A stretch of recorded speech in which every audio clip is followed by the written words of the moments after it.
her terrace, enjoying this windy evening like anything. Although, which also means that I'll have to speak louder than I usually do to make myself understood and perfectly audible to you. Because this wind incites me to go for a poem, the title of which happens to be the same, Wind, which is written by Subramania Bharati and translated to English from Tamil by A.K. Ramanujam. Let's read the poem first. Wind, come softly. Don't break the shutters of the windows.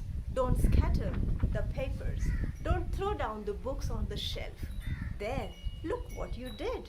You threw them all down. You tore the pages of the books. You brought rain again.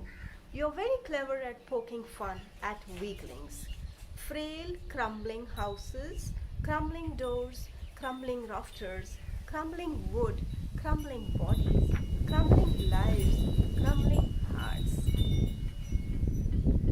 The poet personifies the wind and addresses it and treating it to come down on humanity, on nature, a little softly. It should not break the shutters of the windows. It should not scatter the papers. It should not throw down the books on the shelf.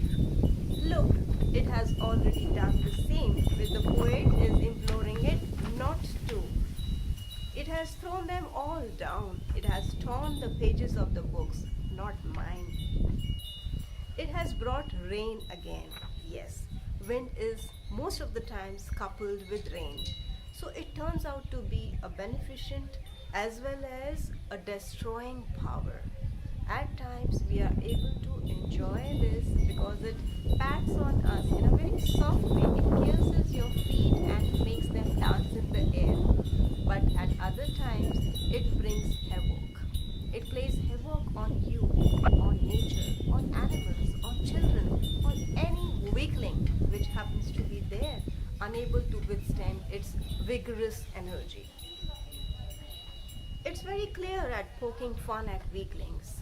When we are not nourished enough, not equipped enough to withstand its power, we often tend to suffer.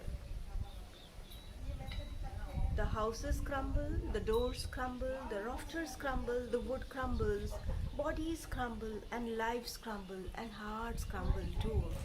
Those hearts that are not steadfast enough, if we don't have tolerance, if we don't have courage, if we don't have power, if we don't have internal strength of character, and if we don't have the power of the will, we are likely to be browbeaten by the destructive power of the wind. So, what's the option? What's the solution? What can we do? We can make friends with the wind. Yes, he won't do what you tell him.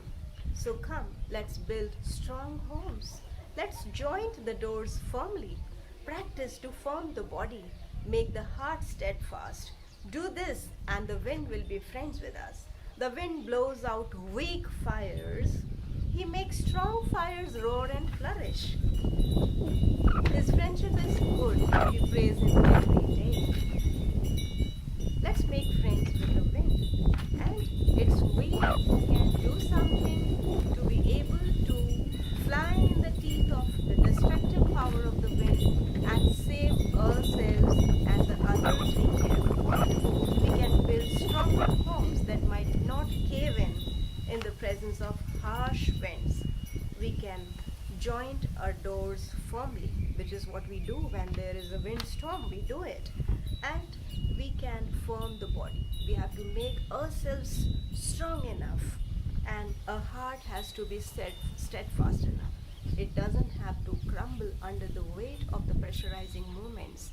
In life, there are adverse winds too, there are handicaps too, there are problems we are beset with at every step of our life. In the pursuit of our dreams, our expectations, our aspirations, we tend to get hampered on our way to materialize them. And they are the harsh winds in a symbolic way that we actually face in our life. But if we prove to be weaklings enough, we break down under the pressure. But if we make friends with all these natural elements or the adversities of life or the rainy days, so to say, we can, with a steadfast heart, make wind a friend. Make these hardships a friends because they give you a chance to prove your mettle. And the weak fires, you know what weak fires are. They are very easily, in the twinkling of an eye, they are extinguished by the power of the wind. Have you ever tried to light a matchstick in air? You are not able to.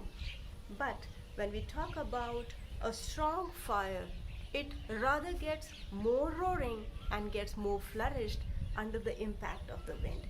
So, being a friend, befriending the rain, befriending the harsh wind, befriending the difficulties of a life is a better option, certainly, to go for.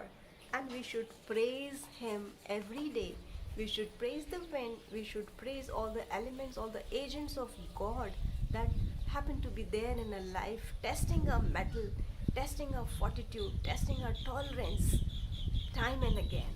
And it's only by a strong willpower, the virtues of good heart, good body, good mind, good soul, that we can actually not get browbeaten by them, not get subdued by them, not succumb to their pressure, but are able actually to enjoy these things as a part and parcel of life. The way I'm enjoying this evening with you. Thank you so much.